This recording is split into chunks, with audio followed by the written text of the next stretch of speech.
Hi everyone, I'm Dylan. I'm going to be doing something a little bit different today because I was working on something and uh, I bit off a little more than I can chew. So in the words of a great creator, I'm working on it. But I'm going to be doing something a little bit different. I'm going to be taking a more earnest approach. I'm going to be talking about my top 100 YouTube videos. YouTube's something that means a lot to me. I wouldn't be sitting here right now unless I loved YouTube, and I consider myself truly passionate about it. I have literally been watching YouTube as long as I can remember. And so I compiled a list of my top 100 favorite YouTube videos. There's a few rules. The really strict rule is no more than one video per channel. The other ones I kind of flub. The other primary rule is that it has to be made as a video. It can't be made as like a movie or as like a trailer or anything. It has to be the content as it is.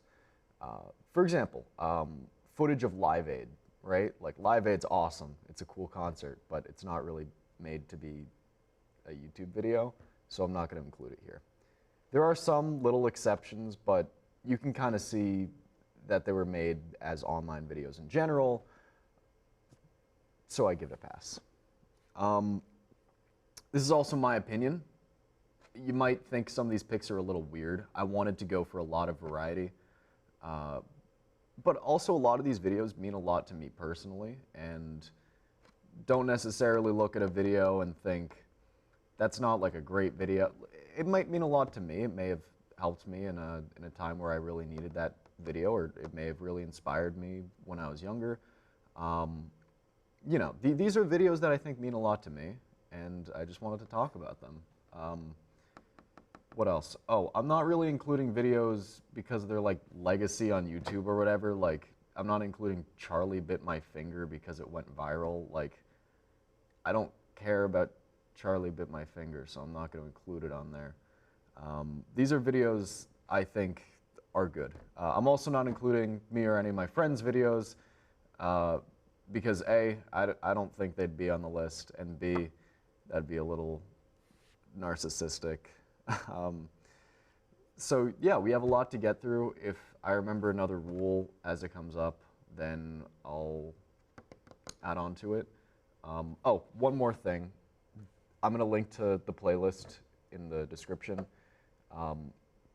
And I might link to a second playlist, and it's going to be slightly different from the first one, and that's because I want to have an ever-changing top 100 video list. If a video gets removed, it's not because you know, I don't like it anymore, or I think one video is better than the other.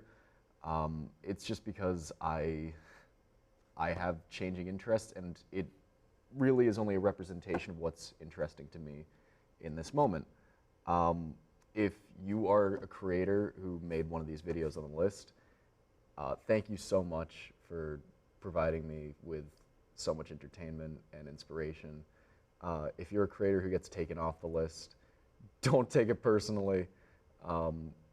Just know that at one point in time, you did mean a lot to me, and I'm sure you still mean a lot to me. But I have a very shifting, changing mind.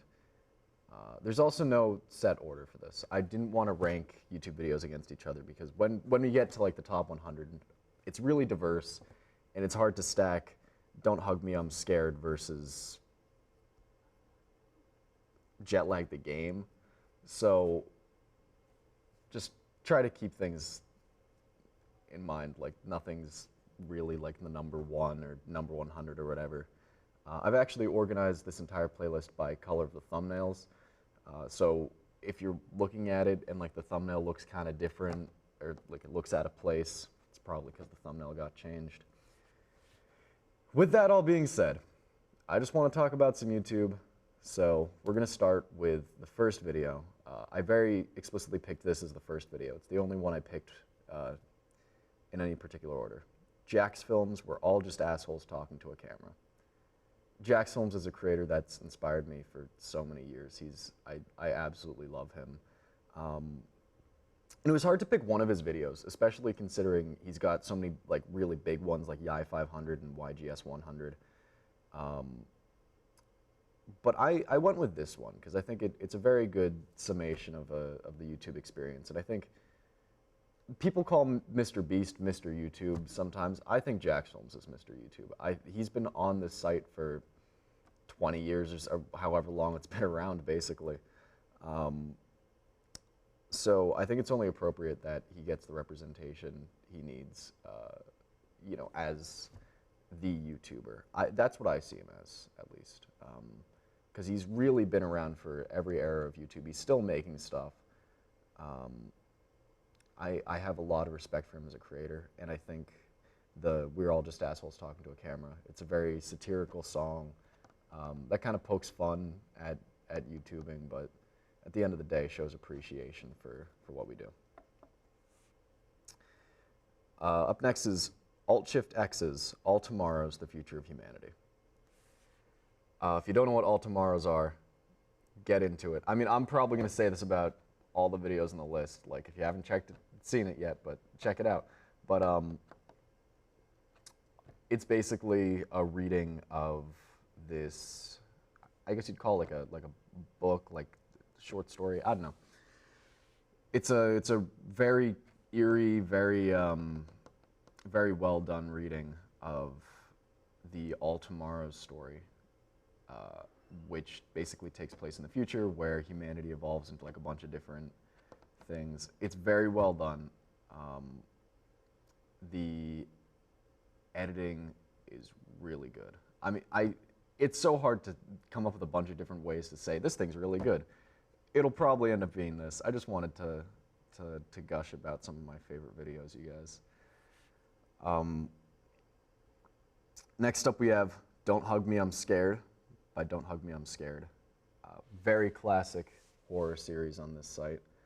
I showed this to my little cousin once, and he got really scared because he was like, "Show me something scary," and this is what I went with. This is my scary representation.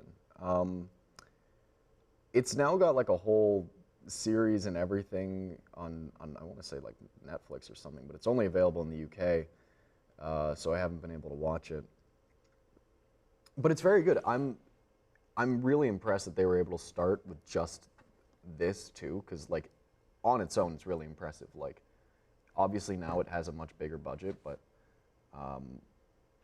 the first Don't Hug Me, I'm Scared episode alone is just wonderfully done. It's terrifying, it's artistic, it's really well planned out.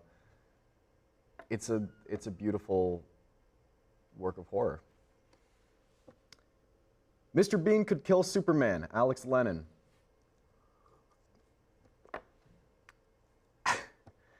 You know, we're going to have a lot of variety here. We're going to have a lot of weird picks, a lot of ones you probably haven't heard of or seen before. Mr. Bean Could Kill Superman.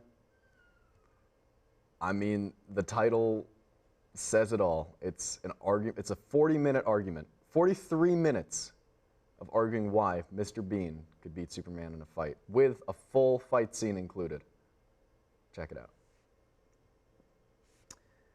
The Fruit Jar, Diary of a Wimpy Kid, Freshman Year, a parody film. If you've never seen the Diary of a Wimpy Kid films, they're a wonderful adaptation of the books. This person made a 30-minute parody of the films, which the movies and the books, the original ones, take place in middle school, and this is the premise that Greg Heffley is moving into his freshman year. And so it makes for a wonderful parody. It kind of goes off the walls, but it's really fun. All the actors represent the characters really well, especially for like an amateur short film. Like obviously I think the actors from the original movies are like, you know, they're like professional actors, but like these guys do a wonderful job too. It's clear a lot of love for the original movies, a lot of love for the original books were put into this. And it's honestly a better fourth movie than The Long Haul, and it's only 30 minutes. It doesn't feel that, and I mean that in the best possible way. It seriously feels like every beat they move on like really makes a difference in the film. it's a great short film. I'm really proud of the people who made it. Props to you, Fruit Jar, for making just a wonderful movie. The Ice Cream Van, Selena O'Meara. I know I didn't want to do Charlie Bit My Fingers. This is probably the closest one we get to that, where it's not really intended to be made as a YouTube video. I think it was just like a mom filming her kids. It's funny. It's a 27-second video. You can spare 27 seconds. If you're going to watch the rest of this, you can spare the 27 seconds to go check this one out. Perfect comedic timing. Perfect. H Bomber Guy, Roblox_oof.mp3. You're watching the mystery of where the Roblox oof came from in like the first 20 minutes, and like the last hour and a half, your main goal is to kill Tommy Tallarico. H Bomber Guy's ability to create a video starting in one place and then ending up completely in another place, but making it extremely fascinating, is just astounding. I am jealous of the fact that he was able to captivate me for 2 full hours and I didn't get bored. There was no point where I stopped being like just glued to my screen, being like, what's gonna happen next? Because holy crap, 2 hours of the Roblox oof mystery and you had my full attention. Props to you, H Bomber Guy. H Bomber Guy's been around for a while, I'm pretty sure too. There are a lot of different videos I could have gone with H Bomber Guy, but I wanted to go with the Roblox oof one because I think this one was probably my favorite. A beautiful mystery turned into a takedown of one of the worst people in the gaming industry. Oh, I am disappointed in you all because none of you know who Bobby Fingers is. I assure you that, because I try to talk to anyone about Bobby Fingers. No one knows who this guy is. Easily the best new creator I've seen on this platform. Easily. I chose Bobby Fingers, Michael Jackson on Fire diorama. Trying to pitch Bobby Fingers as a diorama artist, creator, it's unfair to him because it really doesn't serve his storytelling abilities justice. Basically, he makes a diorama of the Pepsi commercial Michael Jackson filmed, I think in the 80s, where his hair caught on fire. Now, that sounds all right. You know, you might be thinking, oh, a diorama video, I guess that's okay. No, that's not the interesting part. I'm gonna say this a lot. I'm gonna say this a ton. I'm gonna say this a million times. Check this guy out, but this guy, of any of them, I really think you should check out. Bobby Fingers, that's the name to look out for these next few years. A masterclass in storytelling. Just callbacks, subversions, everything. You're gonna be so confused in the first minute as to why a diorama guy is able to tell a story this well, but by the end of the 25 minutes, you will not be disappointed, I assure you. Please check this guy out. Please, please, please, I'm begging you. 16 Tons Low Bass Singer cover by Jeff Castellucci.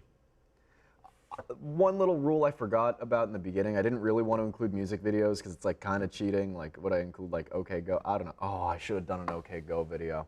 Oh, those are so cool. Okay. But I didn't want to really include music videos because the music themselves would kind of outweigh the actual like video quality. But Jeff Castellucci is so cool, you guys. I think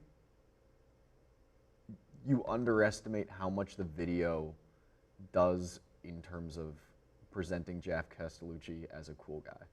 Because when you're watching the music video, you're like, oh, this guy can sing low. And the video uses some techniques, some really subtle techniques to present his ability to sing even lower as like a shock or like a subversion. And I think the video does that really well. And it's a really simple video on the surface, but you notice like a lot of little techniques that it uses, like particularly like with the cuts and everything. Or maybe I just like hearing people sing really low. I think that's probably that. Expiration date, Team Fortress. You know expiration date, come on. It's awesome. I could have picked any of the Meet the Team videos. I think Expiration Date was the best one to go with because it's a start to finish story. And I mean, it's wonderfully done. It's really funny. I've never seen promotional material for a game done this well. Like, you don't need to know Team Fortress at all. Like, this works as a short film on its own. It introduces the characters really well. They're all really charming. They're all endearing. They're all well done. I don't know, man. Like, you know what it is. I'm gonna assume you're on this side of the internet where everyone seems to know everything about YouTube. So I won't hold you too long in this. You know why it's good. Mike Karf's Bridge Kids, Chair Jordans. Oh, I love Bridge Kids. Oh, it's so funny. I love Bridge Kids. This is my favorite episode. I think if you like Smiling Friends, this is one to check out. A lot of the similar, like, natural-ish sort of dialogue, if you kind of like that. Kind of like the absurdism within, like, that natural dialogue. You know.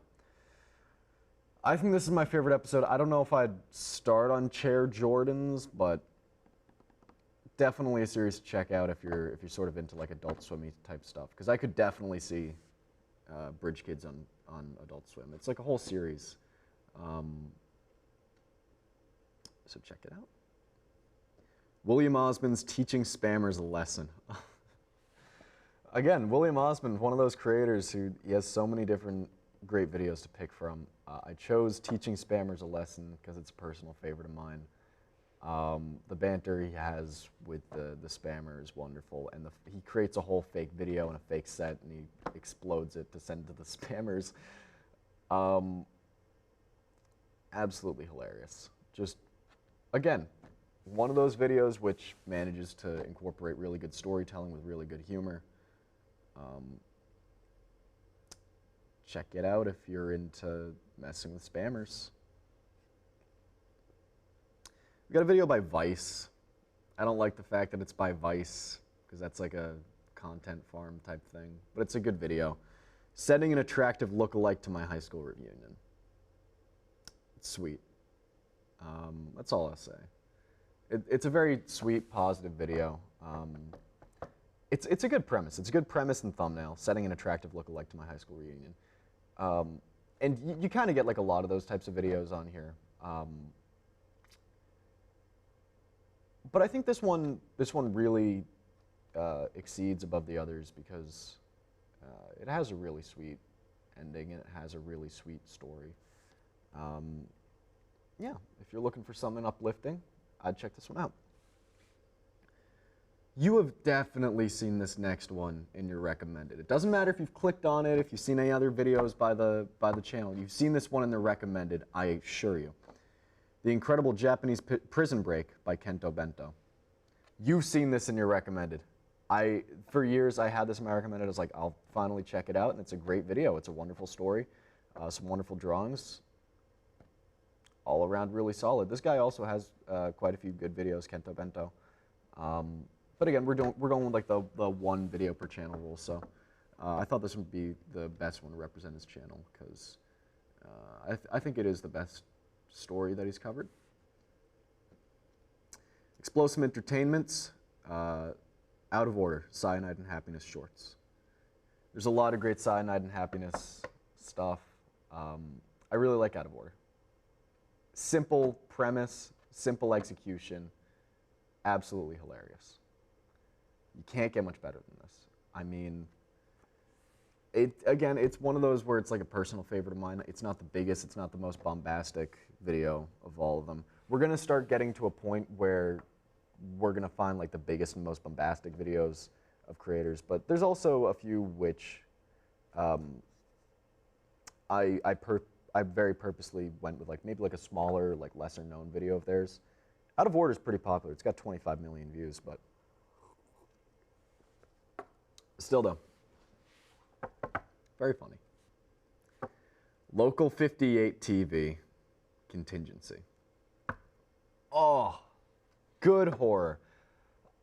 I don't know if I would consider myself an analog horror fan. I've seen a lot of bad analog horror, and it's kind of put me off from it, but this is good. This is good stuff. Very scary. I'm not someone who's like normally scared of horror, but I got a little sink in the heart watching this one. If you've ever seen the it's like embrace freedom position. Like maybe you've seen that like screenshotted or whatever. So you have to do that. Yeah, that's where this comes from. Carrie KH. Oh, Carrie Huang. Carrie teaches you how to time travel. Sadly, BFDI is not on here. I couldn't do it. Sorry, 12-year-old me. But Carrie teaches you how to time travel. Very meta YouTube video about using the little arrow functions to fast forward and back. It's really well done. I mean, I don't think I could really map out all the time travel components. Like it's very fun, like the way you can like kind of rewind the video and like you kind of get like a whole different context and everything. Nice job, Carrie. Super Brankman, The Heist. This is a animated short film. It's some really cool characters. These are just wonderful characters. It's really well animated. It's really well written. But more importantly, they just made a lot of really good characters here. And the only problem with it is I want to see more. I want to see them interact with each other. I want to see their banter, and I want to see them plan out other different ideas. Again, it's wonderfully animated too. There's a lot of animation on here coming up. I don't think we've seen a ton so far, but we're definitely going to get to a point where it's going to be animation. Yeah. This might be the least viewed video on the list. It's by Bryn Daniel, which is actually strange because he has quite a few videos which are pretty popular. Speedrunning Minecraft before I die in real life. Bryn Daniel's one of those creators where he has so many videos, and I wanted to pick more of like an underrated one to represent his channel because this only has 23,000 views, which is absurd to me because every time I watch this video, I'm giggling on the floor laughing. It's exactly what it promises. He speedruns Minecraft before he dies in real life. Bryn Daniel's one of those really naturally funny people. You might know him from other things. He did the ranking every Minecraft block. He did the reviewing every Scooby-Doo monster. He did the Worst One series where he covered like The Simpsons, Goosebumps too. He did the Tales from 4chan. He's sadly kind of known as the guy who reads 4chan, which sucks. I mean, they're good readings, they're good videos, but as a creator, I think he's got so much more potential. He was also in the there's like this Terraria anime. It might have been just called Terraria the Animated Series, and he played the skeleton guy, and that caught me off guard on that one time. I sunk so low to watch that, and he was the only kind of good part of that series, so props to him. Doug. I let Twitch chat decorate my new room. Again, Doug's got a lot of videos, very similar quality in terms of just being very consistently funny.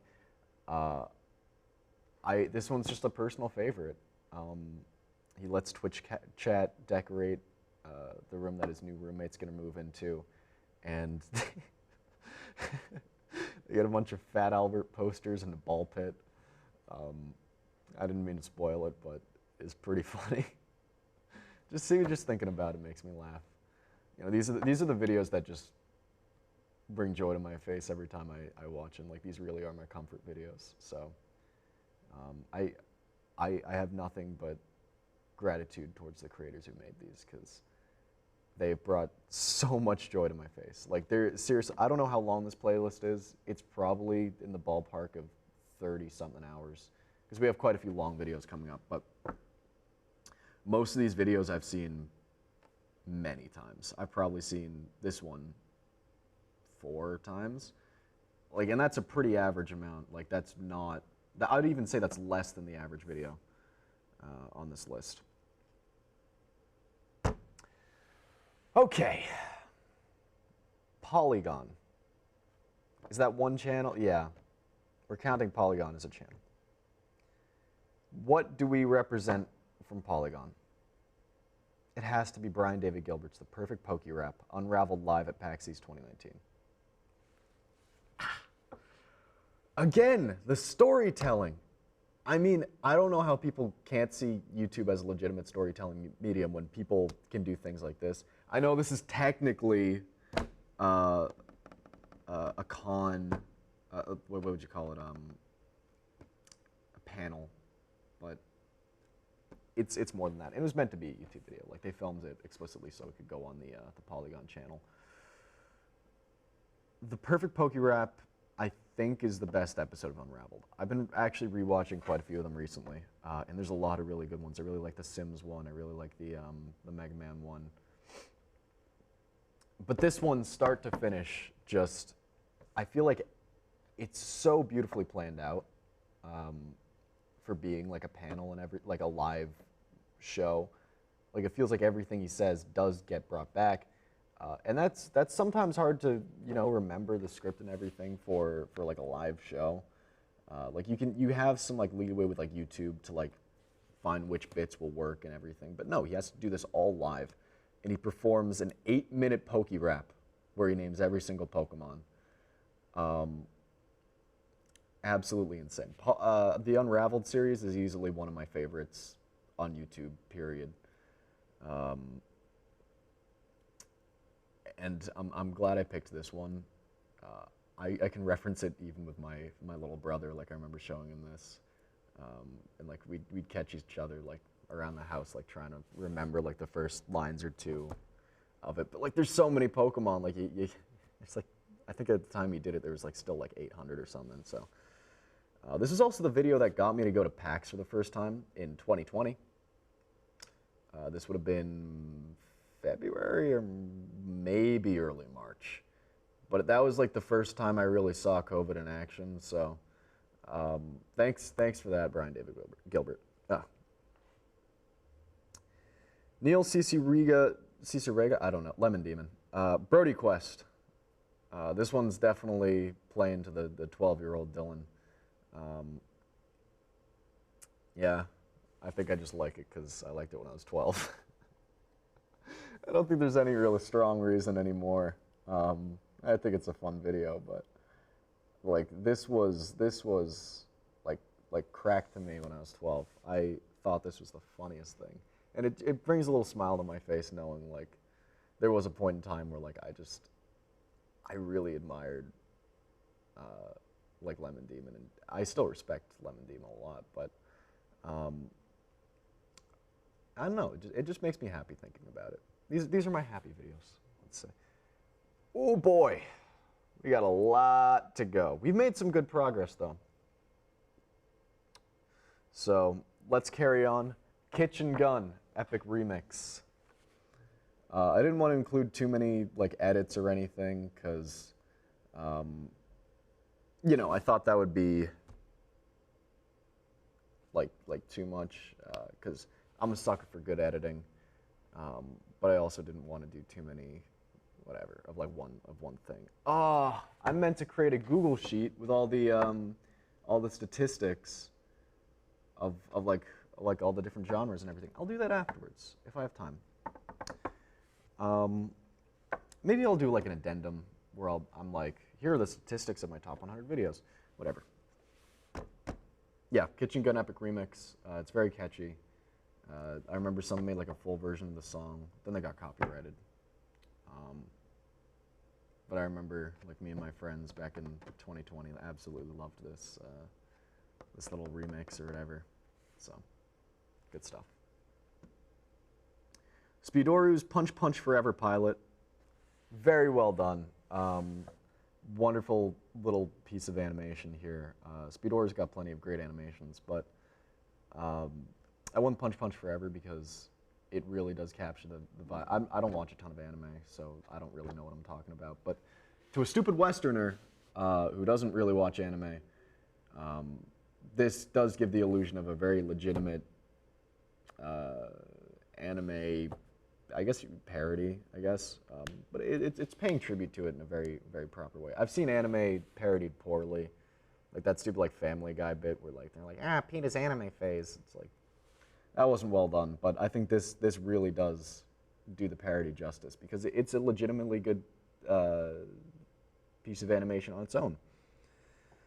So props to you, Speedoru. It's also really funny. The second episode is also really funny. I think there's 2 or 3 episodes. I couldn't tell you. But yeah, really, really solid piece of animation. Speedoru is a really talented animator. The colors are really good. I'm a sucker for good colors. I think that's it. Tor's Cabinet of Curiosities. I discovered this channel 2 days ago. This is the latest addition to the list. Wikipedia's Biggest Mystery, featuring depths of Wikipedia. The big mystery is who is the most famous person measurable using Wikipedia. Number 1 is Jesus Christ. Number 2 is Barack Obama. Number 3 will surprise you. Absolutely wonderful mystery. Tor's Cabinet of Curiosities has, I'm going to assume a ton. I've only managed to watch 3 or 4 of their other videos in the time since I've discovered their channel, but it's now my new favorite channel. For now, I absolutely, like, they picked the perfect topics that, like, really, like, scratch that itch in my brain. The other one was, like, the 1960 presidential election in Alabama. That was the other one I watched. And that was absolutely fascinating. You wouldn't think it would be, but if you're enough of a dork like me, then it is. The other one I watched was Finding the Biggest Number Possible. That one was also really, really interesting. Yeah, no, they sort of reach between like philosophy and internet sort of like mysteries and debates. I picked this one. I should probably have a better, more in-depth look at Tor's channel, because I obviously haven't seen any of these. And here's another thing I didn't say. I obviously haven't seen every video ever. If you think a video deserves to be on this list, comment it down below. Let me know which videos, or hell, even entire channels. But I'd appreciate a good place to start, you know, because I'm sure if I saw every video ever, these would only be maybe half the list. I bet there's so many wonderful hidden gems out there. So can't wait to see what you guys say. John Boy's The Dumbest Boy Alive, Pretty Good, Episode 6. Pretty Good is a pretty good series, if you ask me. It has a very distinct style with like the 3D animation, and like the visuals everywhere. I chose The Dumbest Boy Alive because this one just makes me absolutely cackle. And I'll talk a little bit more about John Boy's later on the list. Rush E's Sheet Music Boss. Classic. Reform, Part 1, pretty good. Okay, we're back to John Boy's. Technically, this video is made by Secret Base, so I can include 2 John Boy's videos for the price of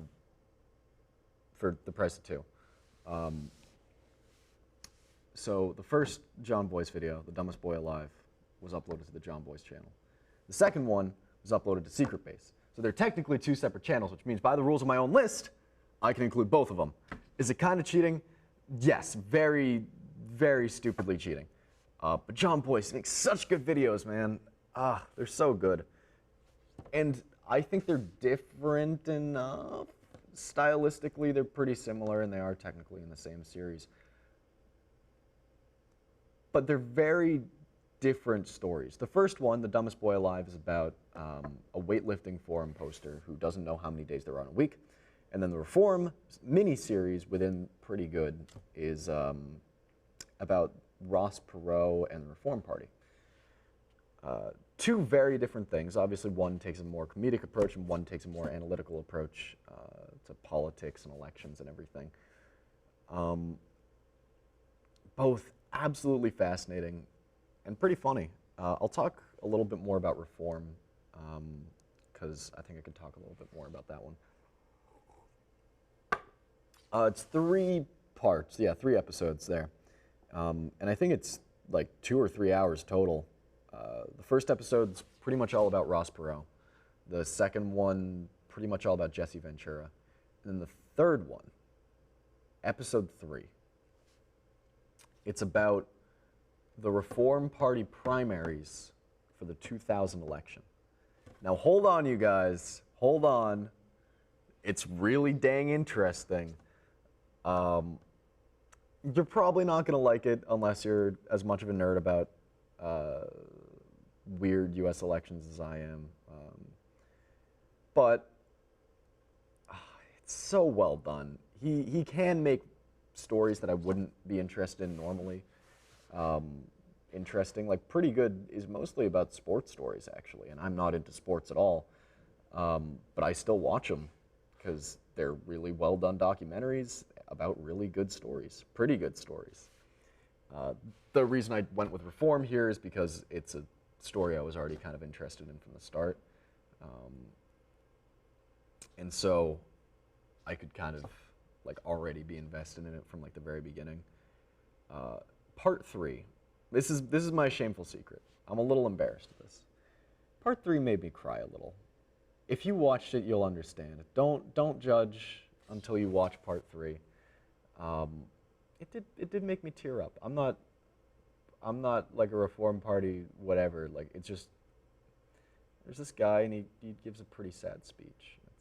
You're gonna have to watch it. No surprise here. Jet Lag the game. We played Connect 4 by traveling to actual U.S. states. I don't know if you guys noticed from my laptop stickers, I'm actually a bit of a fan of Jet Lag the game, and also by the fact that I made a 40-something minute video talking about it.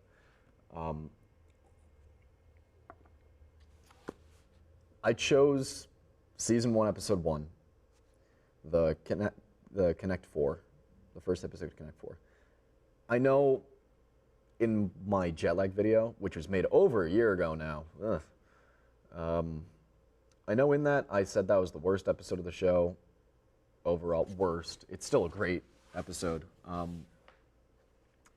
But it hooked me.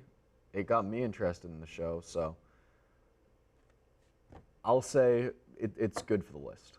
I think really any of the other ones would be kind of too out of place, or it's like you kind of need the context of the previous seasons in order to understand it. Like, I could link to my favorite Jet Lag episode. I couldn't tell you which one that is, but I could do that, but I wanted this list to be a good place for a lot of people to start watching these channels, because I wanted to promote a lot of my favorite YouTube channels and get people invested in some of my favorite creators. So if you haven't seen Jet Lag, watch the show or my video on Jet Lag, because I pitch it pretty well there. But I also spoil it, so I don't know. You do you. There's 100 videos in this list. If you don't watch at least one of them, I'm going to be very disappointed. Corn by Slimesicle. Again, this is itching like 12-year-old me's brain. Just makes me happy to think of. I don't know, corn. It's a funny video. Like you can call it cheesy, you can call it corny, all you want, but I think it's funny. It makes me laugh. Little Runmo by Gooseworks. People now know Gooseworks for the Amazing Digital Circus, but I know them mostly for Little Runmo, actually. Um, it's a 16-minute piece of animation that is both silly, goofy, and terrifying. There are some really eerie, terrifying drawings in here. The whole Meatball Man sequence. It's hilarious, but absolutely anxiety-inducing. And it's really good at capturing this sort of 2D platformer vibe in a way that I don't think I've seen a lot of other pieces of media be able to do. Yeah, like a lot of them get like the Super Mario Bros. Like like they get that, but they don't really get like this modern like HD 2D platformer sort of vibe that I think Little Runmo really captures. Yeah, if you're into, you know, the Amazing Digital Circus, and you haven't seen Little Runmo, I'd check this one out. It's a really good piece of animation. It's really cool to see where Gooseworks started before this obviously much more popular thing.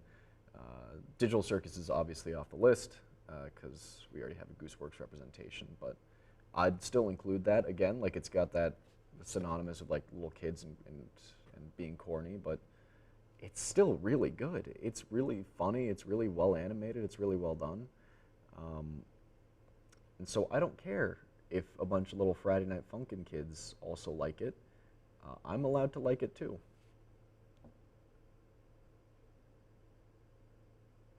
I'm looking at this video on the list. I don't even want to say it. I don't want to even say that it's on the list. And so you know what? We're going to say, yo, fine, I'll admit it.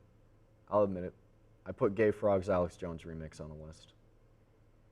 It made 10-year-old me happy. And it makes me chuckle to think that Gay Frog's Alex Jones remix was the funniest thing to me when I was 10 years old. I'll admit it. I said I'd have some wild picks. These are my really wild picks. Do I really think Placeboying Gay Frog's Alex Jones remix is one of the 100 best videos that the site has to offer? Probably not. Is it one of my 100 favorite videos? Probably, yeah. I didn't even know who Alex Jones was as a kid. I just thought it was funny that he was screaming about gay frogs. And now it's sad. RT Game. RT is a creator I've been watching for a long time. And there were a lot of great silly videos, like him like trapping like the Minecraft players in the pits, or any of his City Skylines videos, like the West Virginia Coop Volcano. I know that sounds weird out of context. If you've seen RT Game, that's like his whole shtick. But I actually went with a far more earnest video of his, which is let's actually play Minecraft again 10 years later. It's an hour and 43-minute video of him playing Minecraft. Just plain old Minecraft survival mode. No gimmicks, no other player. It's just him, and he's taking in the game. And it's kind of crazy for me to see Minecraft as just a game these days, because especially like being so exposed to YouTube, like it's a mechanism for creators and for storytelling now, that I think this video sort of flipped on its head, and it said, well, it is just a game. We can just enjoy it as an experience, you know? Like, it doesn't necessarily have to be this big thing for YouTube. Like, it can just be a game that we enjoy. And it's really calm. It's really, like, I think I was like really sick or something. Like, I was really like down on my luck when I first watched this. I was definitely going through something. I can't remember what it was, but it really lifted me up. And whatever it was, whatever I was feeling, it brought me to a much more positive place. Because it's a really positive video about all the great things Minecraft has to offer. Psychic Pebbles, Hellbender's Appaloosa. Psychic Pebbles, one of those creators who I absolutely adore. I will watch basically anything his name is on. And chances are you may have too, because he created Smiling Friends along with Michael Cusack. I went with Hellbender's Appaloosa because I think that's the kind of best representation of his work on his channel. And when I first discovered this, I think I was in England, and I was, you know, like in a hotel, sharing a room with my brother, and he was like already asleep. And it was probably like midnight or like 1 a.m., 2 a.m. or something. And I remember discovering this, and I just kept having to pause over and over again because I was laughing so hard and I didn't want to wake him up. But yeah, this one of those videos that just cracks me up, man. We actually have a 2 for 2 video here. We have a double combo. Eddie Burbach's I ate at every rainforest cafe in the country, and Ted Nivison's I drove to every Margaritaville in the USA. Little context here. Back in 2023, Eddie Burbach and Ted Nivison did a series of videos. I wouldn't really call it a series. They did one video each on their experience going to every rainforest cafe in the country. And they both tell it in similar but different ways. They share different parts of the experiences that meant more to them, or you know, played into their characters like in different ways, like sharing like their side of the story and everything. Like a year later, they did the same thing with Margaritaville. I like Eddie Burbach's Rainforest Cafe perspective, and I like Ted Nivison's Margaritaville perspective. So that's why I chose each one to represent each. I remember I was down in New Jersey with my mom, and I remembered that New Jersey has a Rainforest Cafe. And so I was like, we were just like waiting at like a train station because we needed to go somewhere, because we're at like the Newark airport and we needed to take the train down to somewhere. And I remember being like, Mom, let's watch the Rainforest Cafe video while we wait. We did, and they got to the point where they talked about the New Jersey Rainforest Cafe, and they talked about how it was the worst one in the entire country and on their road trip. And so we did not go to the Rainforest Cafe after that point. But my mom did buy me a Rainforest Cafe Las Vegas t-shirt when she went to Las Vegas, and a Rainforest Cafe shot glass, despite the fact that I've never been to the Rainforest Cafe, nor Las Vegas. But I actually did go to Las Vegas back in February, and I begged my mom to take me to the Rainforest Cafe, and then she said, okay, but we're only going to the gift shop for 5 minutes. We did not eat there, and I was this close to achieving my dream of eating at a Rainforest Cafe. That's all I asked for, Mom. We're right there. Anyways, yeah, Eddie and Ted both make wonderful videos, but I think these are the best ones in their channels, respectively. Here's one video I almost instantly put on the list. Like this was like the first one that I kind of thought of when I was like top 100 videos. Shrek Retold by 3GI. Basically, a bunch of animators, just like a multi-animator project, and even like I think just for filmmakers too. They recreated all of Shrek scene by scene. You get so many cool and talented people, and you also have Chris Chan. Fun fact. They did a 3 or 4 minute scene for Shrek Retold. And I remember the first time I watched it, I didn't know who Chris Chan was. And so I was very confused as to why they had some of like these like colored pencil drawings and like a very like strange narration doing the Shrek Retold. And then I rewatched it again with the knowledge of who Chris Chan was. And it blew my mind, like seeing Chris Chan pop up. I was like, holy crap, this is the person who did the bit from Shrek Retold.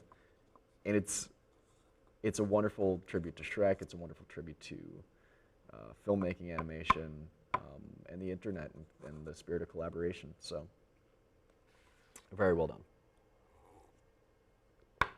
This might be the second least viewed video on the list. Reacting to future videos by Joey Pocket. I think Joey Pocket has to be the smallest creator on this list, the smallest, like, really consistent creator. Joey Pocket is so underrated. They're so funny, and they quit YouTube 5 or 6 years ago. 2020, yeah. And they quit YouTube with this video, reacting to future videos, where at the end he sees his future self and he's like, oh, I'm still a YouTuber? That's stupid. I'm going to change the future so that doesn't happen. And then he says, I'm not going to make any more YouTube videos. And he looks directly at the camera and says, this isn't a joke. I am quitting YouTube. And then he did not make another video. It is the absolute funniest way to go out I've ever seen. Joey Pocket's such a great creator. And it's such a shame that he never got the recognition he deserved, because he only got up to 40,000 subscribers. I think he could have easily gotten to 1 million if he got just a little more recognition for his talent. But none of his videos ever really exceeded more than 1 million views, I want to say. Which is such a shame, because again, he makes such good videos. Anyways, I didn't want to include too many, again, like edits or like parodies of like one thing, so I only really wanted to include one Steamed Hams representation. And it's Steamed Hams, but it was banned in the USSR by Tyrone Dacey. I don't know. Sorry for mispronouncing that. I love Steamed Hams as like a vessel for different creators to interpret or reimagine the same scene. And this Steamed Hams parody is a parody of the, I believe it's 1980s Russian animated film, The Glass Harmonica. I've seen it. It's very eerie. It's very creepy, and they do a very brilliant job of recreating the style that the Glass Harmonica sort of has, because it's very unique. And even if you don't know what it is, even if you've never seen Russian animation, it has a very particular vibe to it that you can almost like sort of pick out, and like you can be like, I feel like I've seen this before from somewhere. Weirdly enough, you get a lot of like the background paintings from like Yellow Submarine kind of remind me of this style. I don't know what it is. Like the Yellow Submarine animated movie from like the 60s, or whenever it came out, probably 71, I don't know. Jones Good Ass Barbecue and Foot Massage. It's Jones Barbecue and Foot Massage. I'm sorry if I don't have more to say about some of these videos. It's just a lot of them. I watch them. They make me laugh in a way a lot of these other videos can't. All the videos here can make me laugh. All the funny ones at least. But it's something about Jones Good Ass Barbecue and Foot Massage that it's very particular in the way that it makes me laugh. It's just very unique, you know, in the way makes me feel. So I appreciate it for making me laugh in a different way from most other videos. So yeah, that didn't make sense. Ben Walker, what if forks are made of salt? Ben Walker, I hate this man because he has made 2 videos on his YouTube channel. What if forks are made of salt? And what if many forks are made of salt? And both videos are really good, and he has made nothing else. And that ticks me off, because he could make so many good videos, but he's only made the 2. And it's so good though. You've probably even seen What If Forks Are Made of Salt. It's got 11 million views. It's very popular. But it's disheartening that this man is only made 2 videos, and they're both bangers. Oy, oy. Befocal, sorry if I'm pronouncing that wrong. One last pick and I'll be gone, Family Guy live action. You've probably seen this on Instagram or TikTok or something. I'm not on those sites, so this is how I've seen it. There's a Family Guy scene where Peter Griffin and Tom Tucker skateboard throughout Quahog, and someone recreated that in live action, and it's really well done. I absolutely commend their skill in skateboarding, but also their ability to recreate a Family Guy scene shot for shot. It's really well done.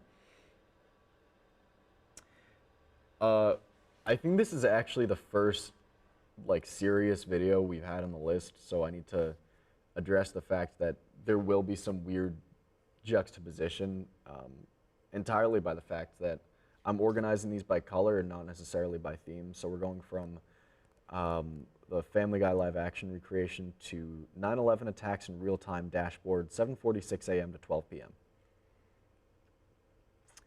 This video is an absolute testament to editing in general. I mean, the ability they have to compile all the clips, sync them up, and then show you the absolute best parts of each of them. It's really interesting. You don't need to watch all 4 hours and 13 minutes because they have the little timestamps in the description, but they actually did go out of their way to find the best clips and everything of all 4 hours and 13 minutes of the 9/11 attacks. It shows the different news clips. It shows even the radio footage of the hijackers and everything. Again, I'm really sorry for how different this is from the rest of the list, but it's a really well edited project, and I can say with confidence, none of the footage that they use obviously was intended to be made as a YouTube video. But they compile it in such a way that they're able to tell a more original story through all of their editing. So I would definitely consider this a YouTube video, and thus eligible for the list. I hate how I have to follow up the 9/11 attacks dashboard with Jazz for Cows, but here we are. Jazz for Cows. Something about the title, thumbnail, 2 minutes and 4 seconds, all of them working in tandem together to create just a wonderful experience. And then we're back to 9/11 with what Walt Disney World was like on 9/11. That was not intentional that I sandwiched Jazz for Cows between 2 videos about the September 11th attacks. But here we are, talking again about one of the greatest tragedies in American history. What Walt Disney World was like on 9/11. A really well done documentation of a person sharing their experience of being a kid at Disney World in 9/11. It's just a fascinating story. I'm fascinated by these types of stories because it's not the type of thing that you would immediately cross your mind. But yeah, what would someone at Disney World do in this situation? And it's really fascinating to see, how the Disney World employees handle it and how he as a kid saw it. I forgot to credit them. This is Jerry B. I forgot to credit Jazz for Cows as well. That's New Hot 5, and the 9/11 attacks in real-time dashboard, Christian Kohler.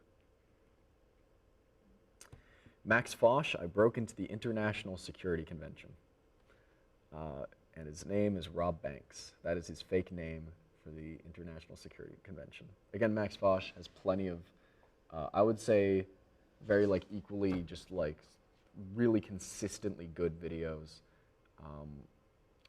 but I went with this one because it's a personal favorite of mine. Mr. Green's Big Break by German985. I'm gonna assume you guys know who Germa is. If you don't, refer back to 2020. He's the guy with the sus face, like that guy. Um, but if you really, really don't know, he's a streamer. He's a really funny guy. Aiden absolutely loves him. I do too. I think this is the best bit that he's ever done. It's 37 minutes of him playing this casino game, but he plays this character called Mr. Green. The character's absolutely hilarious. He takes it in just the best possible direction. And there's even a follow-up video where he's playing this chocolate factory game that has a gambling element and then becomes Mr. Green slowly over time. If you're into sort of like stream kind of compilation of like really funny character bits and you don't know who Germa is, I think this is a really good introduction to him. Yeah, Mr. Green's big break. If you really want to get into Germa 985 or you have a friend who wants to get into him, I think this is the best thing you could possibly send them. Wendigoon. A lot of great videos by Wendigoon. He covers a whole slew of topics from conspiracy theories to horror to like analog horror, whatever. I went with the conspiracy theory iceberg, the 9.5 hour video, which I've seen 3 times. This is awesome. This is my absolute jam. The variety of topics he goes through, absolutely insane. I mean, you'll watch the video, the iceberg chart that he has. It's massive and it's completely packed with so many different conspiracy theories. Props to him for researching and sharing about all of them. Wendigoon himself is such an endearing guy. Like he always talks about these like really dark and like eerie topics, but he's just like this really nice man from Tennessee who's just really into horror and he just wants to talk about these things. Yeah, one of those creators I absolutely adore. Check it out if you want some. It's really good to like listen to in the background. He's got such a nice voice. So if you really want something to like kind of put on the 9.5 hour conspiracy theory iceberg, definitely one of my favorite picks. I was listening to it one time and it made me think of my philosophy teacher actually. So I sent it to him, and he came up to me the next day and he said, "You sent me a 9-hour video?" I was like, yeah, I thought you'd like it.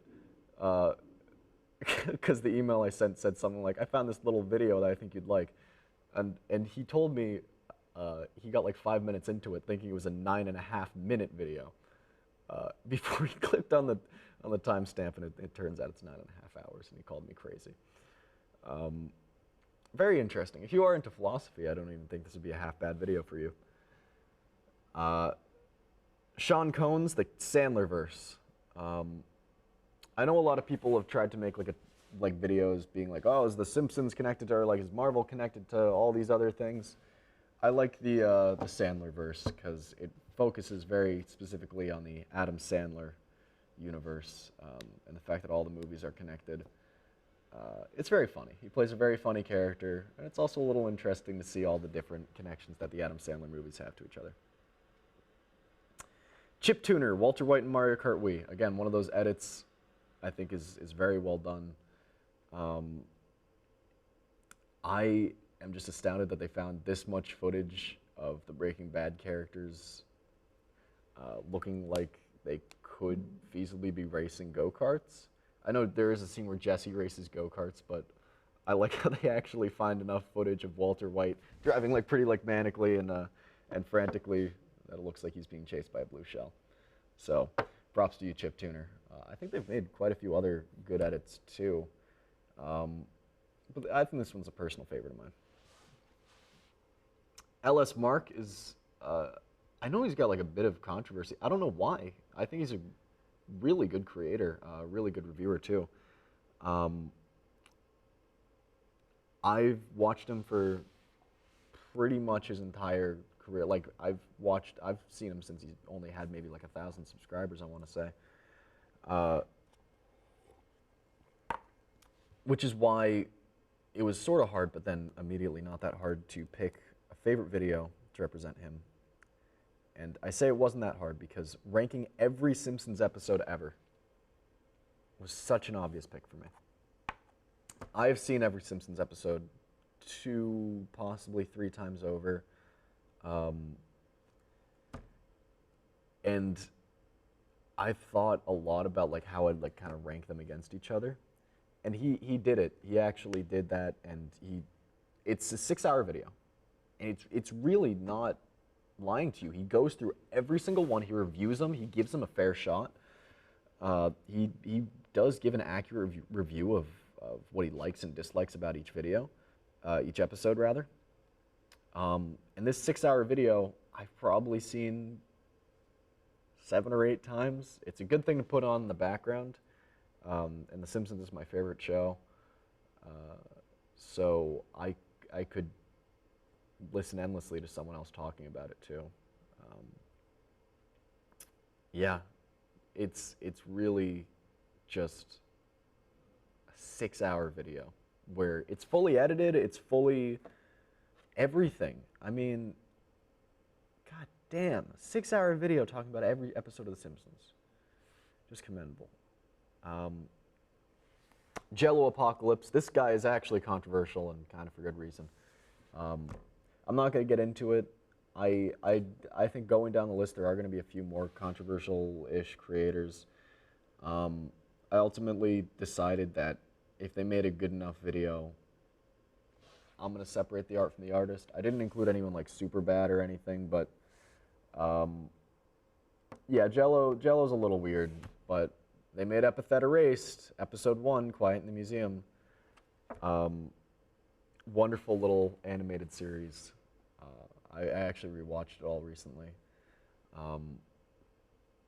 It's really cute. It's really fun.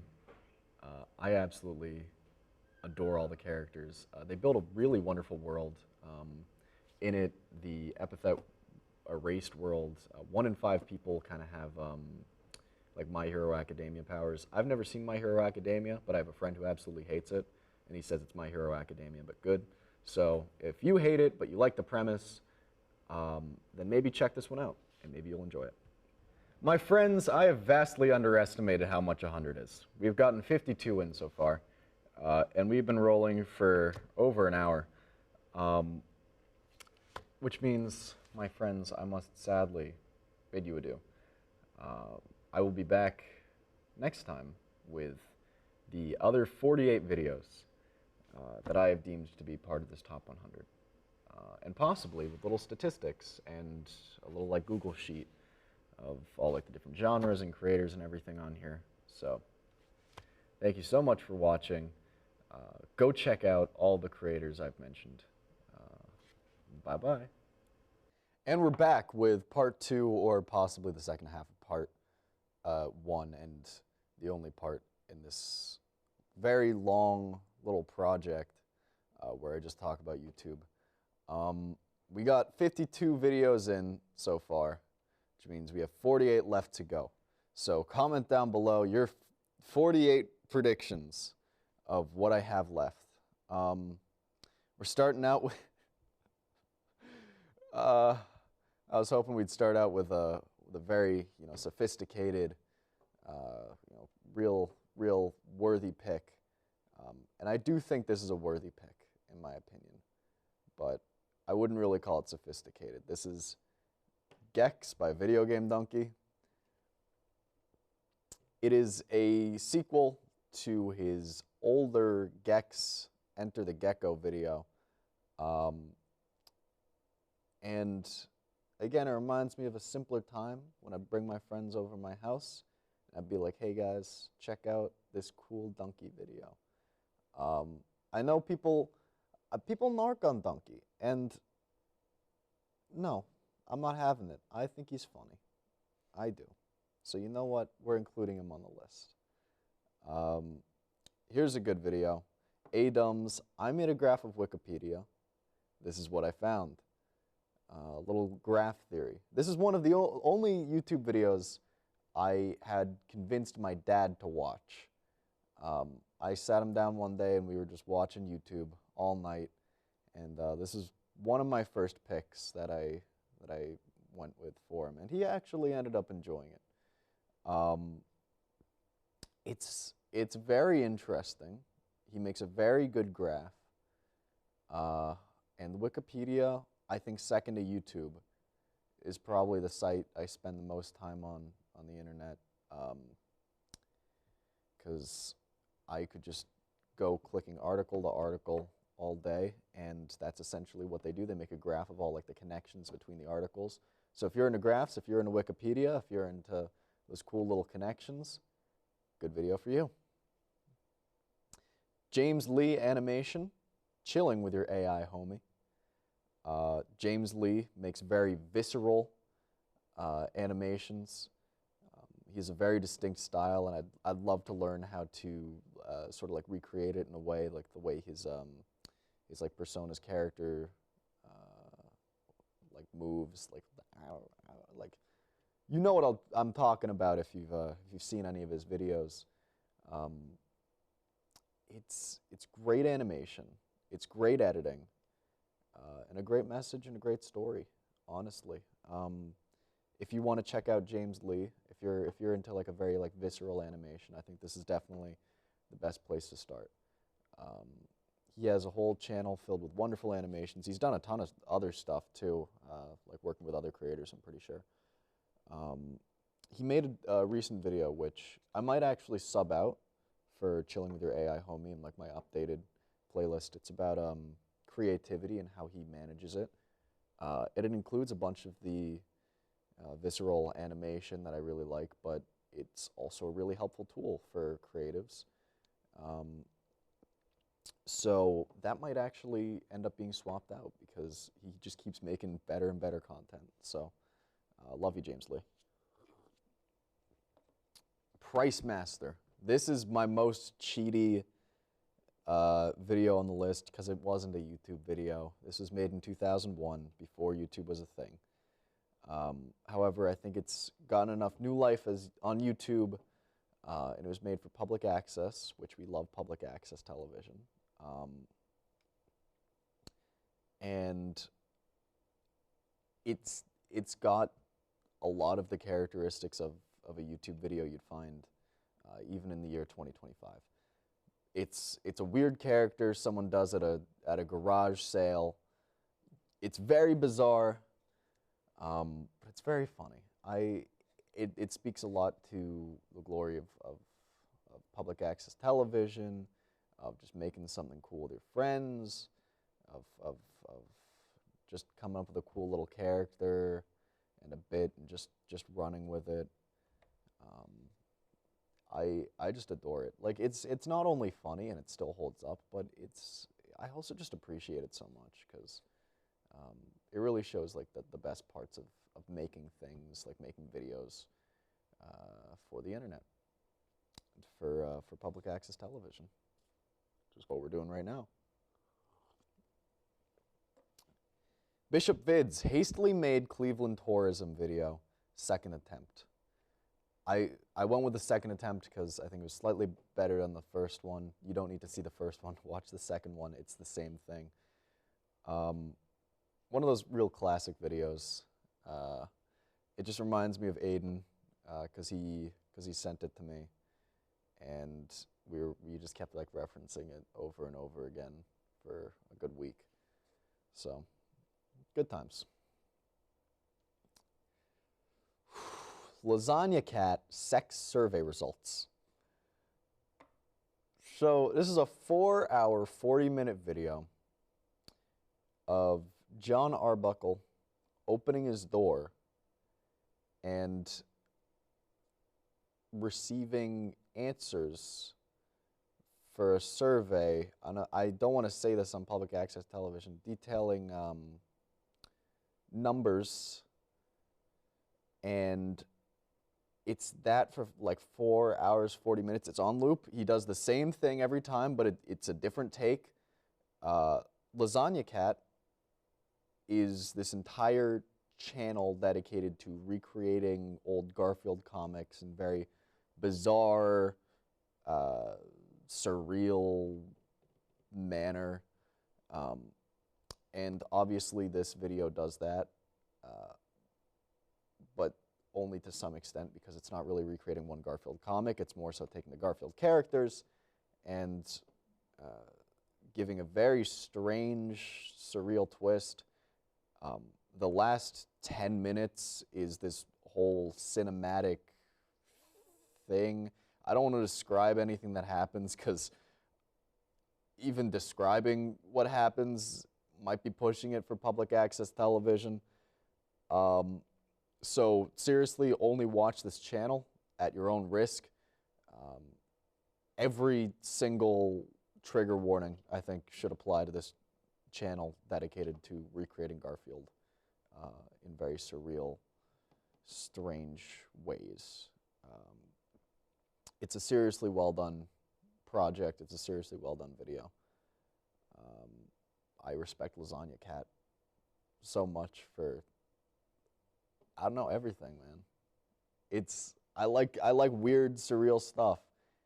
It's probably off-putting to some people, not to me. I love it. The Omega Mart employee training video. Again, this one's sort of cheating, because this is technically promotional material for a real-life, what would you call it, like an experience? Like you can visit the Omega Mart in Las Vegas. And I was in Las Vegas, and I begged and pleaded to please go to Omega Mart, and I sang the song on loop to my family. I was like, oh, oh, oh, Omega Mart, you have no idea what's in store for you. And they did not listen. They did not want to go to some stupid Walmart knockoff, because that's what they thought it was. And I kept telling them, nope, it's not Walmart. This is like an experience. It's fun. And they were not having it. I did get the chance to go to a different Meow Wolf location in New Mexico, however, and they had a ton of fun there. But I'm still a little mad that I never got to go to Omega Mart, because the employee training video is so bizarre. It single-handedly got me into the whole like Meow Wolf thing, and I love going to the experiences whenever I can. But obviously, I don't live on the side of the country where I can just go out to San Antonio and do their Meow Wolf experience or anything. I have to just watch other people have fun. But it's very bizarre. Like one of those pieces of promotional material which definitely stands on its own as a good video, like with expiration date. Like you could see it as like a good short film. But it also does give me a positive opinion and a positive experience with the product. So well done on advertising, you guys. Okay, we're going to separate art from artist once again. We have JonTron. Don't get in a panic. I know JonTron, trust me. At the end of the day, though, he makes really good videos. No matter what your opinion is on him, you have to admit he has made some pretty good videos. Waterproofing My Life with Flex Tape, JonTron, is my personal pick for his channel. It is such a classic JonTron video, and I feel like everyone I know, everyone my age has seen this, even if they don't even know who like JonTron is or whatever. I feel like everyone at least knows like one or two of the lines, because I know it used to, like, a bunch of like memes on like freaking Reddit in like 2018 came from here, like, I'll take your entire stock, and then they'd what would you call it, like deep fry it or whatever. I can't remember. But people are to some extent familiar, and I think this was what got the whole like Flex Tape meme back in like 2017 or whatever. Like that's I think this video got it on the map.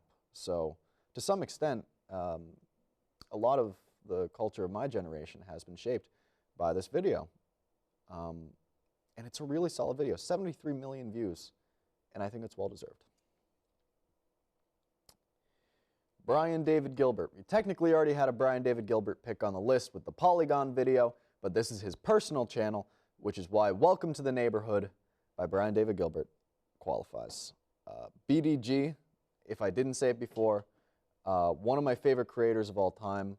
I'm so proud of him for now being on Dropout and everything, and he's still making a ton of great stuff, some really cool stuff, and he's always experimenting. He's gotten a lot more musical these days, and a ton of his old videos, like Dance Is Moving is a great series. I love Twins Squared. If I could include that as well, I totally would. But I went with Welcome to the Neighborhood because there's so many details in this video you could pick apart. Like seriously, I've probably gone through it dozens of times, and I still need to pick apart more details. And it's a banger track too. It's a decent song, you know. He has some music writing chops. Hulapy, two pipes. Hulopy, two pipes. I don't know. They've done some other stuff before, but I like Two Pipes. It's a great 7-minute animation. Zach Hadel's in it, fun fact. So if you want to check it out for Zach Hadel, and I think Michael Cusack's in it too, or at least one or the other. It's either Mike, Zach, or both, but I know at least one of the Smiling Friends creators in it, so definitely check it out. Again, a lot of dark, gritty, visceral animation, but it's also hilarious. Some great twists and turns. This 7-minute animation feels so much longer, and again, I mean that in the best possible way because they fit so much into it. I don't think there's a second that could be lost in this animation that wouldn't still retain its glory. Like, I seriously think every single moment in this animation here just builds to create like the perfect 7-minute, 4-second story. Emp Lemon, again, these mildly controversial creators, maybe not as controversial as JonTron, but still, I think he makes wonderful videos. He makes a great documentary. My personal favorite of his is Mac Tonight, because Mac the Knife is one of my favorite songs, and it's telling the story of the song Mac the Knife, and I can essentially, what would you, like, recite the plot of this video. Like if you were to like summarize this video in like a paragraph, I could probably recite it word for word because it's such a fascinating story to me, to see where one of my favorite songs came from and what it's associated with today, which is unfortunately some not great stuff, as you see in the video, but it's still so fun. Like if Mac the Knife is ever brought up, I can be like, oh, you know, it started with the Beggar's Opera, and then I moved to the Threepenny Opera, and then Bobby Darin adapted it, and then the McDonald's commercial adapted it, and then someone sued someone, and then whatever. Australian Open 2015, Djokovic versus Abrams semifinal. Abrams, in this case, is a World War I tank. This is a 58-second animation, or edit rather, of a tank playing tennis against Djokovic. It's one of those YouTube videos I thought was so funny when I first found it that I showed my mom, and she actually found it pretty funny. So you know what? You won over my mom, Tim Fed. Congratulations, you made a funny animation. And again, I'm going to get judged for the hot diggity demon pick. I'm going to get judged for picking a little Max G. But you know what? I don't care. I think he makes good animations. I think he's funny overall. So I'm going to separate the art from the artist. I'm going to say individually, Max and Goofball in a Saturday night cartoon is a good enough pick to belong in the top 100 videos list. I love the animation. I think it's really funny. I don't know, man. He's one of those creators that's been around forever, and he's made a lot of stuff. So you've most certainly seen something by him. I went with this because I like Brain Dump a lot, but I realized like I actually do like it for the characters, and I do like it for their interactions, like not necessarily just the the review pieces. And it works on its own as a 12-minute little cartoon there. So yeah, it's funny. It looks really good. The characters are really well written, and it's actually well voice acted. Max G is a good voice actor overall, so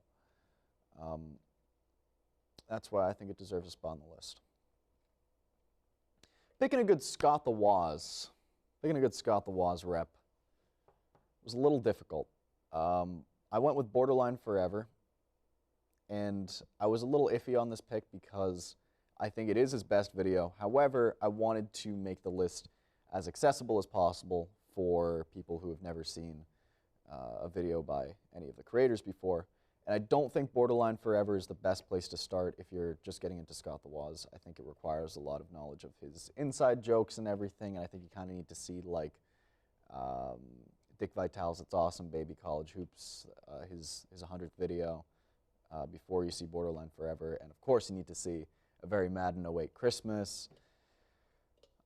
But I love Borderline Forever. It opens with a musical number about how he loves stupid Nintendo games. Then there's like a grunge number, and then there's a whole other thing. There's like an original soundtrack and everything. There's like epic battles and everything. He's got like Brett Favre, and it's cool, man. It's cool. I love Scott the Woz. I really do. I know a lot of people aren't super into him, but I absolutely got into him. I know like a lot of people like in my generation who were like never like really got into him, and it's such a shame because I think the people who are into him are like really into him. He makes a lot of reviews about games. I haven't really played like a ton of games recently. But I think literally just when I was like super into video games, it wasn't necessarily because I was into the games themselves. I think I just really liked him and like everyone else who talked about them. And so I'd kind of almost like play the games to like keep up with like what he wanted to say and like in his videos and everything. So if you want to see a creator who's had some of the most impact on me, I think Scott the Woz definitely is up there. Turbulence, Saxy Awards 2015 Best Overall by Dunkel. This is what would you call it, an SFM, Source Filmmaker Animation, which means it uses the Team Fortress 2 characters as the models. It's a 5-minute short animation. Sadly, it's not 100% complete. It's like 99% complete.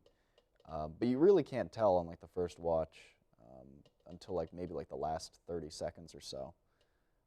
Because the rest of it is animated just beautifully. The comedy's on point. All the lines are delivered perfect. I don't know if they got like voice actors or they just use like the lines in game. I haven't played enough Team Fortress 2 to know, but as an animation, really solid, really funny. Pymation Suction Cup Man. I don't know how people feel about Suction Cup Man. I think it's funny. And you know what? A video can be on my list just for being funny.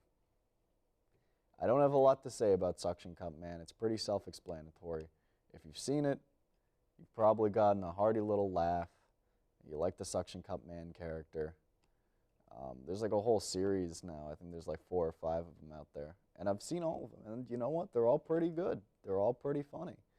But I went with the original because I wanted this to be a good starting place. Technoblade is a creator who is near and dear to my heart. I've been watching him since, I want to say, the 2nd grade. So that's 10 years now, which is absolutely crazy to think about. And it's devastating that he's gone because he seemed like such a great person, and obviously he was a wonderful creator. I went with Skyblock: The Great Potato War. it is, I think, his, I wouldn't, maybe not like magnum opus, but you could call it a magnum opus if you include the entire trilogy and everything. You remember how I said like Minecraft is now like a vessel for storytelling?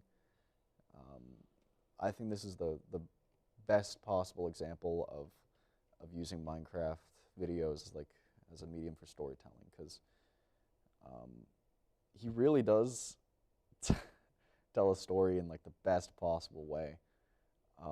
He was seriously such a creative and just funny, talented man, and it seriously breaks my heart knowing that he's gone, because I watched him for years and years, man. I understand that maybe some of you watching might be watching this years in the future, and so you may be a little younger, and you may not even know who Technoblade is. And that is scary to think about, because he was such a powerful force in like the Minecraft community, I'd say. You know, like I've been watching him since like the Bed Wars streak, and even when he was making like Sky Wars and stuff. And now like a bunch of people like know him from like the Dream SMP and stuff like that. And I never really got into that, but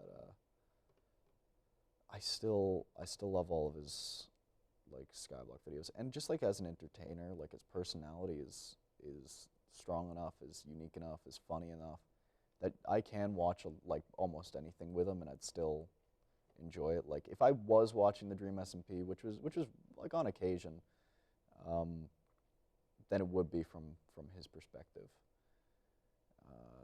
Seriously, like if you guys don't know who Technoblade is, and you like the sound of Minecraft videos being used as a vessel for storytelling, definitely check this guy out. He was even paid tribute into the Minecraft movie, and it was well-deserved tribute. Jay Foreman, The Mystery of the Squares Country. Map Men is a series which I had never really noticed that I was watching, if that makes sense. Like, I would just like see it on my recommended, I'd click it, I'd watch it, I'd be like, that was a great video. And then maybe I'd like click on like one or two more, but I think I'd like just go about like the rest of my usually like keeping up with YouTube cycle, just like watching like all the new stuff. And it wasn't like until about a year ago where I realized, oh, this is like an actual series, and like I binged all the videos, and I absolutely loved it. Jay Foreman, and then his friend. I'm so sorry, I forgot the name of his friend. They make a wonderful series about maps, and I love maps. So they basically made the perfect series for me, because it's a little sketch comedy sort of fun, like cutaways and everything sort of series, all about weird maps, or in this case it is the mystery of what the squarest country in the world is, and they make a whole, it's like 5-minute song where they just list all the countries, and they're like, is this the squarest? Nah. So that is my personal pick for them, but honestly, any of the Map Men could do. I just like this one because it has a fun little song in it. Mish Cause, the Super Mario 64 Iceberg Explained. This is the video that started all of the iceberg video trends, which are making waves on YouTube maybe 4 or 5 years ago, which is crazy. It's only 4 years ago, it says. Yeah, 4 years. Because I feel like the iceberg format's been around for much longer. This guy literally set a precedent for an entire genre of videos on YouTube. And I think we're going to see some more iceberg videos later on the list. But it set the precedent for iceberg videos going forward for a reason, because it's a good video. It's a little eerie. It's a little informative even. You don't even need to be super into Super Mario 64. Like I was in a Mario when I watched this, not necessarily 64 specifically. Um, but he does a very good job at like introducing all the components one by one. And like I remember like after this, like the Minecraft iceberg came out, and like there were like more and more about like video games, and like moved to like TV shows and movies, and like now Wendigoon made the conspiracy theory iceberg. It's a very, I'm very proud of Mish Kaz for setting a whole precedent for a genre on YouTube, and making a solid video in of itself. Ben Palmer, you can be anything. This is technically a stand-up bit, but given how much he records for YouTube specifically anyways, I have a feeling that he just wanted to put this on YouTube, but he happened to be performing it live, so he just took the footage of him performing it live and then put it on YouTube. So technically, I'll still allow it by the rules. 34 of the funniest stand-up minutes I've ever seen. The main chunk of the video is when he makes a U.S. representative. No, he becomes like the right-hand man to like a senator or something. And he like tricks him into getting behind like a bunch of these like weird policies and everything. It's really funny. I love this sort of like absurdist storytelling where it's like, how can you amp up the story like even further, but like with like real life scenarios, you know? And I think this is the future of YouTube storytelling. I've made like a sort of genre title. I call it just absurdist, where you're essentially crafting the story in real time, because YouTube is more often than not nonfiction. And Ben Palmer is crafting his story of becoming the right-hand man to the senator in real time. And I think it's a good representation of this kind of storytelling. Rasputin, what games are like for someone who doesn't play games? Gaming for a non-gamer, as the thumbnail describes. Yeah, I haven't seen this one in a good while, but I remember it being really good, and my friend was like, you should put this on the list, and so I said, okay. But I did watch this. I wouldn't put a video on the list unless I had seen it. So I can't quite remember all the details, but I do remember coming out of it and thinking that was a really good video, and that was a really interesting video. I remember, I think it's a guy, and he asks like his wife to play a bunch of like video games, even though she had never really gotten into video games before, and it's really interesting to see like, oh, like she doesn't necessarily connect the idea of like moving the mouse to like looking up, down, left, and right. And that, like, I even like relate to that to some extent because I don't have any like older siblings or anything, so I never had anyone to like really teach me how to play games like on a computer. Like I had to figure all that stuff out for myself for like the longest time until I moved to a neighborhood where I had like a lot of friends who were older than me who could teach me these things. And so like I remember, this is like so far removed from talking about the video, but I remember I downloaded Minecraft on my like Nana's laptop when I was over at her house, and I was like 6 or 7 years old or something, right? And I didn't know how to control it. I remember I had like the world in front of me. I had my character there, and I didn't know even how to move or like look around. And so I just like sat there pressing little arrow keys, thinking like that would do something, just for probably half an hour, because like my Nana paid the good $27 to get me Minecraft. And I remember just like literally like having to leave and be like, I don't know what to do. I guess this is what Minecraft is. You just don't move or anything.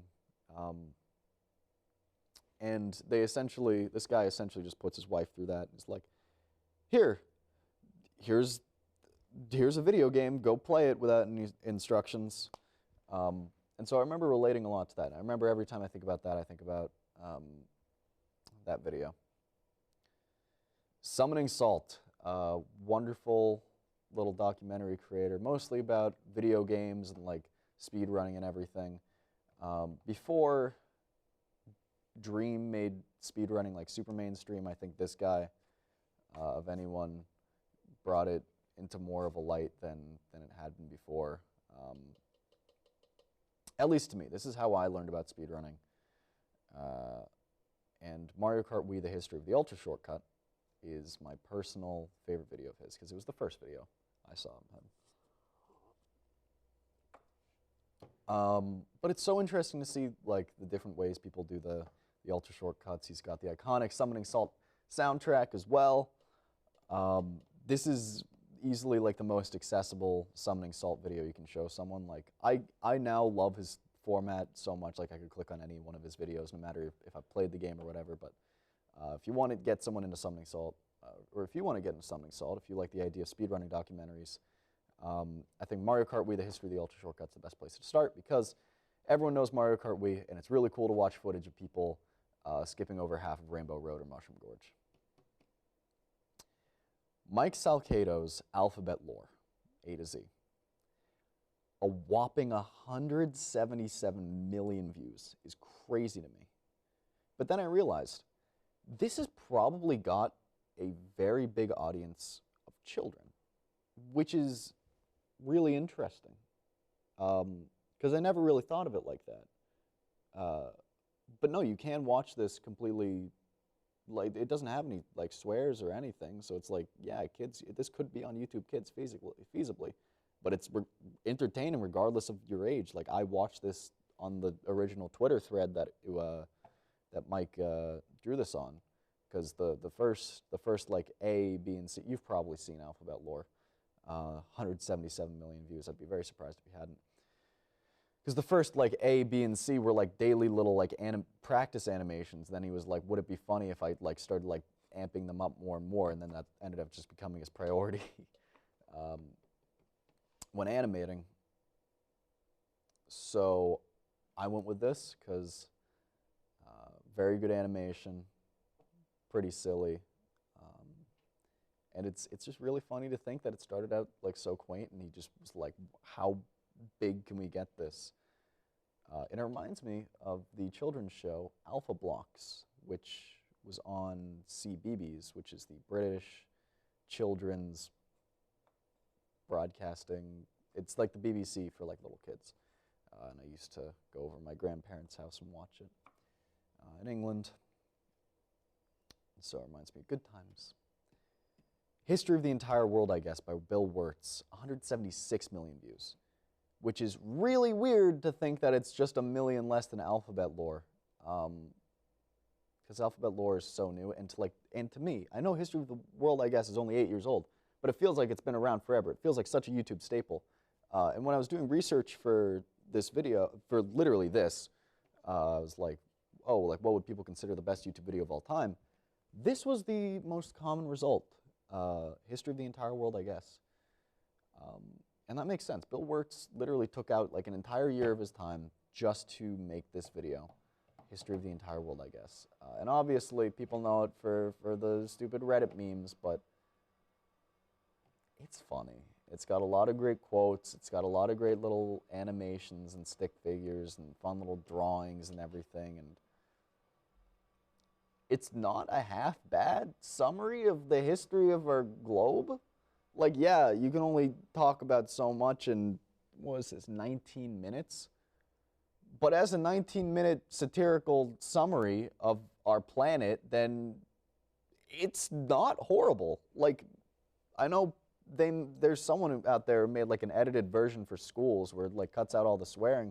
And I don't know how many history teachers actually showed their kids, but I guarantee you there's at least one little, like, Redditor history teacher out there who's like, kids, we're going to watch the history of the world. Take notes. I guarantee you someone's shown this to their kids in school. Melody Sheep, Time Lapse of the Future, A Journey to the End of Time, 4K. Yeah, this is a 30-minute time lapse till the heat death of the universe. Very well done, very well directed. I don't know how much of this is like animation, because I remember distinctly that they use like footage from like movies in the beginning, but as like a prediction using like actual like scientific metrics and statistics and whatnot of like what will happen at the end of our universe. It's very good and very well made. It's a wonderful visualization, like the way that they amp up time as well. It's like time doubles every 5 seconds or something. So it starts like 1 year every second, and then after 5 seconds, it's like 2 years every second, so on and so forth. I also was using this as research for that big thing I was writing for, which I had to pause writing for to make this video. Ramtro Studios, the full 9/11 iceberg chart explained. This is a 3-hour, 5-minute video explaining the 9/11 iceberg. I guess this is where the Super Mario 64 iceberg has led us. And this is also the third or fourth 9/11 related video we have. It's the third. So we have one coming up. I don't know why there are so many relating to this topic that happen to make it into the list. I swear this isn't something I'm like seeking out. I think people just happen to make really earnest and well done videos because they don't want to, mishandle this subject. Yeah, it's a really detailed, really interesting iceberg chart. If this is something that interests you for whatever reason, then check it out. I just found myself very consistently interested in the subject matter. The government, don't sue me. I just think this person put in a lot of research and made a really well done iceberg chart. Let me know. They made a lot of great videos. But I went with Cicada 3301, an internet mystery, because that was, again, the first one of their videos that I saw. And it's a good little mystery, and they do a great job visualizing all like the ways they solved the Cicada 3301 puzzle. If you don't know what that is, check the video out. But it was the first real, what would you call it, ARG? Yeah, ARG. Yeah, it was the first real like alternate reality game on the internet, and if I'm being entirely honest, I think the internet got way into ARGs like back in 2020, and everyone was making one. It was like, a little too much. But I think this first one is really good because there is a genuine mystery behind it. Because we actually don't know who made it. And a lot of the other ones, like the other new ones, like as well designed as they are, they don't have as much mystery behind them. So like Mr. Beast's ARG, it's like, yeah, he designed one. It's like, cool, there's cash at the end, but it's also like, where's the fun little mystery, you know? And I think Lemino does a great job at presenting this as like the most mysterious possible way it could be. Anyways, Geography Now, United States of America by Geography Now. Geography Now is possibly one of the first creators I really got into. For the longest time, I actually wasn't allowed to watch YouTube because my parents were like, Dylan, it's bad for you. Because I was watching Sky Does Minecraft on my little iPad one day when I was like 7, and he swore, and then my parents were like, none for you. And so I could only watch like a select few creators that my parents specifically allowed me to. Until eventually I was brave and I started branching out. Geography Now was one of the first channels that I really discovered after branching out.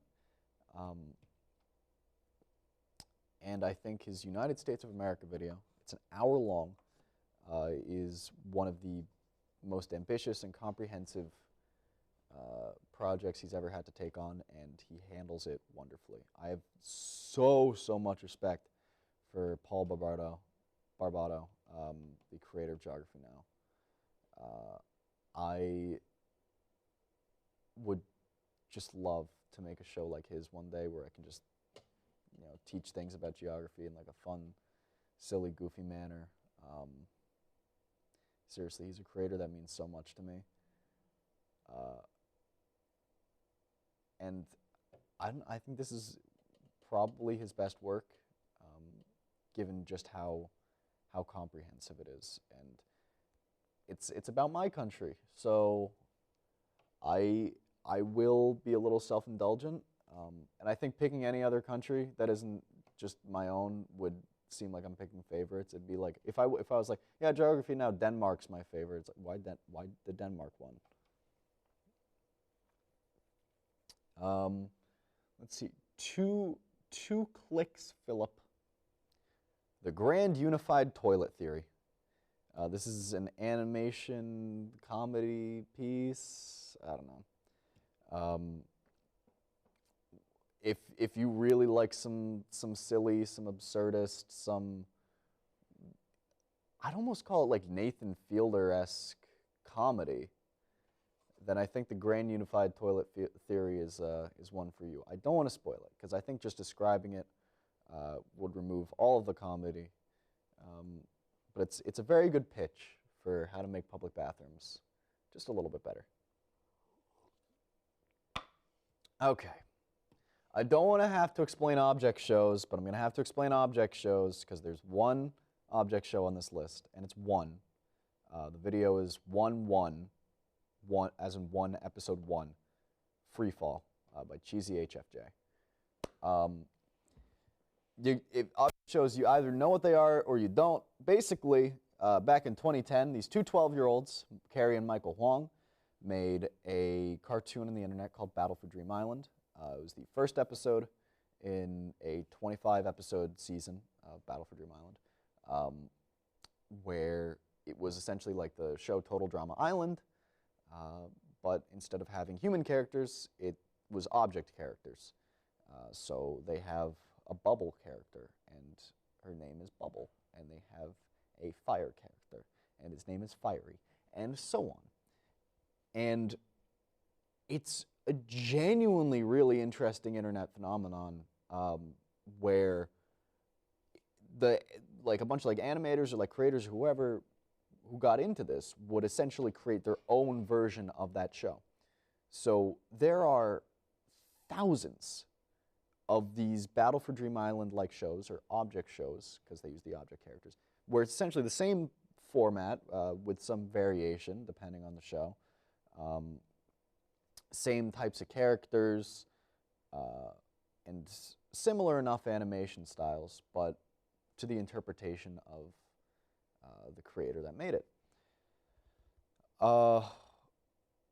There's obviously more nuance than that. I used to be really into these because I was fascinated with the idea of how one could interpret one show in a bunch of different ways.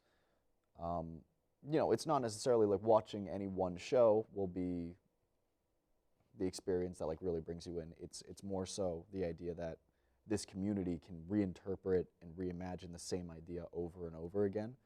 And it's really good insight into the creator's minds when you can pick apart like, oh, this is what this creator decided to do differently, or like these are the objects that this creator decided to go with. Maybe they hold some importance in this creator's life. 1, you can't really watch this show unless you've seen at least 1 or 2 other object shows or have a really good understanding of the object show premise. However, this one does stand just enough on its own where I think you can understand it if you do have a good grasp of what object shows look like. Definitely watch like the first couple episodes of Battle for Dream Island before you watch this. Maybe a little Inanimate Insanity, a little open source objects. I know my stuff. But one, and I don't want to exaggerate because some people may look at me and be like, the object show? But no, seriously. 1 is a beautiful series. It is a 2-season series. It's incredibly well written, incredibly well planned out. Some wonderful animation, especially towards the end there. Some beautiful colors too. A pretty good soundtrack too. and one of the most underrated series on the internet. And I think the only real limiting factor it has is the fact that it's an object show, and not a ton of people really know what that is. You don't even necessarily need to be an object show fan to like this. I seriously don't believe that. Again, it's really, really, really well done. I have all my respect to Cheesy HFJ and to Jack and Jellify for creating the first object show, Battle for Dream Island. I will say I think the first episode is a little too inaccessible for me to put on here. I think you do kind of have to be prepared to see the first episode of Battle for Dream Island in a way, because it was made by 12-year-olds, and it's really impressive for 12-year-olds. And BFB is great, I know, and Teapot and everything. And I actually do think they hold up really well now, but I wouldn't necessarily think that the first episode of Battle for Dream Island stands out enough on its own to warrant being put on this list. But I think 1-1, even when you're not like super into the series or like the actual like lore and like the plot and everything, I think even on its own it stands out. Canadian the Cat, TED Ed videos be like.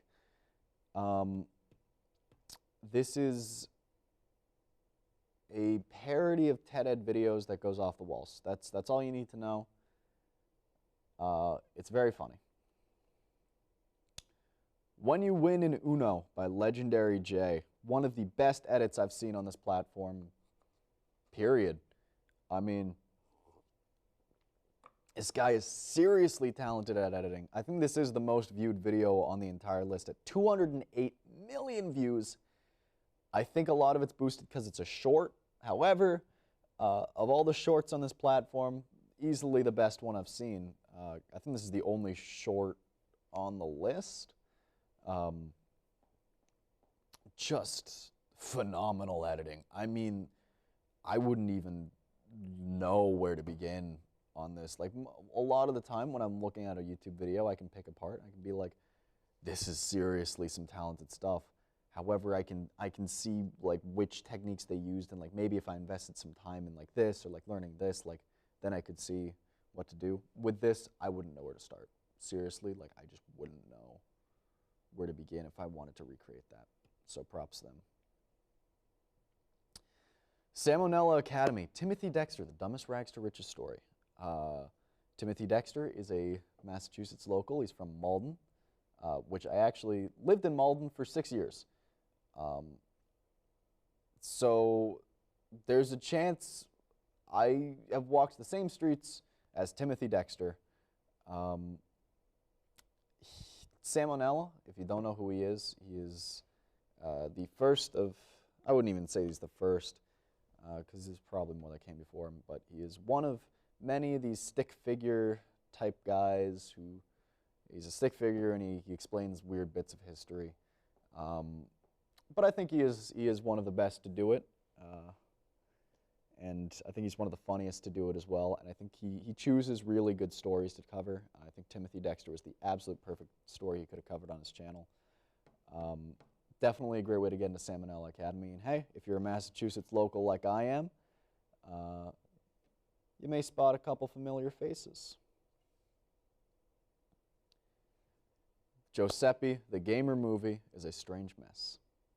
This is probably the most, I'm picking this because it is really close to my heart, pick on this list.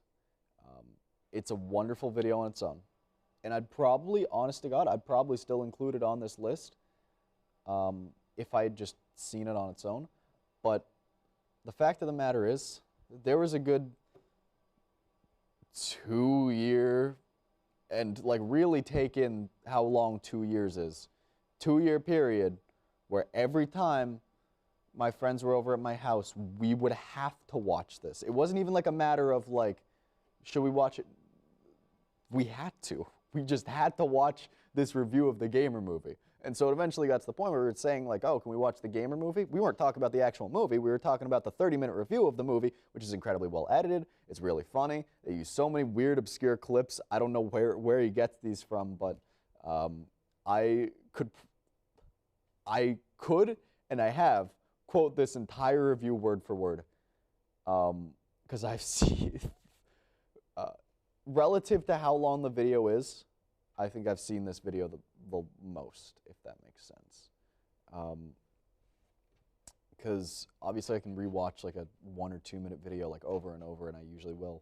But a 30-minute video, this one I would watch at least once or twice a month, or like whenever my friends were hanging out.